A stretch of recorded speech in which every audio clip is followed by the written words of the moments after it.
Then what is very important is to support your spouse, to stand by your spouse, to be fair and just. Here I need to spend a few minutes. What is the meaning of fair and just? Your mother has a problem with your wife. You don't just side with one of them. No, you must be just. You must be fair. If your mother is wrong, she is wrong even if she is your mother. We have an attitude where we say, my mother is my door to paradise. My brother, sometimes your mother is your door to hell. Did you know that? From Islam, I'm telling you, if that mother of yours is oppressive and she is doing something wrong, she could be your door to hell, not to heaven. Do you know that? Wallahi. And I am saying this with all passion because we have seen a lot of marriages where the mother-in-law thinks she is the queen who is married to the woman who you are married to before you. And then she comes and relays all her unjust instructions which are absolutely unacceptable. And the man just sits down. That's my mother. That's my mother. That's my mother. How long are you going to keep on saying that's your mother when she is oppressing your wife?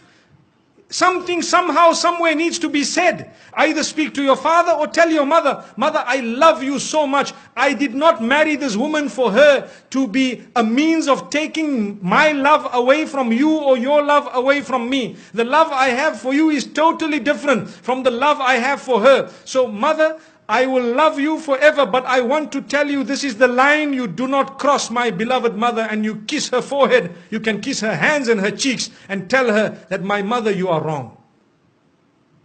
Lay it down. When you do not lay your territory, your marriage cannot work. People don't know where is my limit. They don't know. So how can your marriage work? Your mother doesn't know, your father doesn't know. Some fathers issue instructions to their daughters-in-law worse than the instruction of their own son to that wife of theirs. So what was the point? Father, why didn't you just marry this woman one time? That is not fair. You cannot just come and say, that's my daughter-in-law, I must tell her, you stand here, you go there. No, they have their life. Give them their freedom. Understand, they too need to grow in marriage to live happily ever after. So this is why we say you need to be just. Tell your father where he should stand, with respect. And please, the parents, do not hate your child just because he needs a bit of time with his wife. No. Or the wife needs time with the husband or the children. No, allow them that. Let them go. You do not have to go everywhere your children go. We are going for a holiday, for example, to Penang or to Langkawi. So now our father says, we are coming with. Okay, you come with, mashallah. The next year we are going to holiday, we are going to this place, we are coming with. The following year we are... So whenever did they go alone? Never. Why? Because mom and dad tag along. Give them once or twice, a few times, give them their own. Tell them, look, you guys go along, inshallah, enjoy yourselves, and next time we will join you. Perhaps you can arrange for us. Yes, it is very important to look after your parents. Believe me, we are not at all undermining that. That is a rule on its own.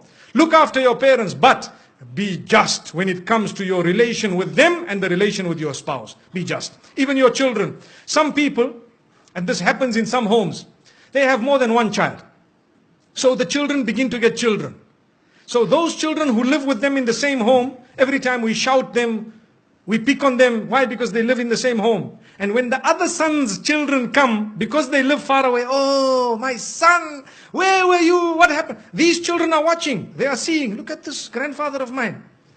These people here, does he know what they do at school? And here he is embracing them. It is only because we are foolish. Human nature makes us get irritated with those we live with sometimes. And we don't know those who are really irritating are actually so close to us because they are far. This is why we tell parents, sometimes you need to make sure your children live a little bit of a distance from you so that you can be even closer in relation. And I have seen in my life with lots of experience that those children who do not live with their parents are sometimes closer in relation with their parents. They have a better understanding and they have a much better relation. And I am not promoting people to abandon their parents. No, you need never to abandon your parents. If you do that, you are sinful of the highest order. But what we are saying is, give each other your breathing space. Is very important. Give each other breathing space. Some women, they get married into homes where mother-in-law sits and dishes instruction, right? Today we will cook this, this, this, this, this. I'm inviting 20 people for lunch, 40 people for supper. Tomorrow morning, 60 people for breakfast. But hang on, man. I have one daughter-in-law here We are a few people here. What's going on? If this happened once a while, it's okay, but you cannot just sit back and dish out instructions as though this is a restaurant.